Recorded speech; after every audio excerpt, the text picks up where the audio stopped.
আসসালামু আলাইকুম। অনেকে প্রশ্ন করছিলেন সৌদি আরবে লোড আনলোডের কোনো আপডেট খবর আছে কিনা। অবশ্যই আজকের এই ভিডিওতে কিছু আপডেট খবর আপনাদের সাথে শেয়ার করব। অবশ্যই যারা সৌদি আরবে নতুন যাবেন তারা এই ভিডিওটা অবশ্যই ফুল দেখবেন। আর যারা আমার ইউটিউব চ্যানেলে নতুন অবশ্যই আমার ইউটিউব চ্যানেলটা সাবস্ক্রাইব করে রাখবেন। আমি কিন্তু প্রবাসীদের খবর সবার আগে দেওয়ার চেষ্টা করি, তো সাবস্ক্রাইব করার জন্য ধন্যবাদ। তো এখন প্রশ্ন হচ্ছে লোড আনলোডের টাকামূল সার্টিফিকেট কি লাগবে। দেখেন, যারা লোড আনলোড ভিসায় যারা সৌদি আরবে যাবেন আপনার কিন্তু দক্ষতার সার্টিফিকেট অবশ্যই দিতে হবে। অলরেডি পরীক্ষা নেওয়া শুরু হয়ে গেছে,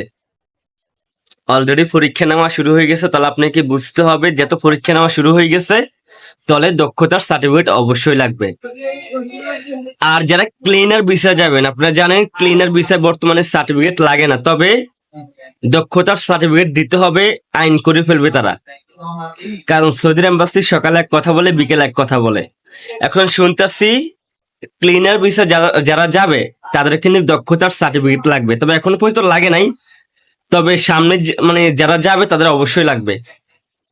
এই পর্যন্ত আমি আপডেট খবর শুনছি এবং আপনাদের সাথে শেয়ার করছি। যারা ক্লিনার ভিসা যাবেন তাদের কিন্তু দক্ষতার সার্টিফিকেট লাগবে, তবে এখনো পুরোপুরি চালু হয়নি, তবে লাগবে।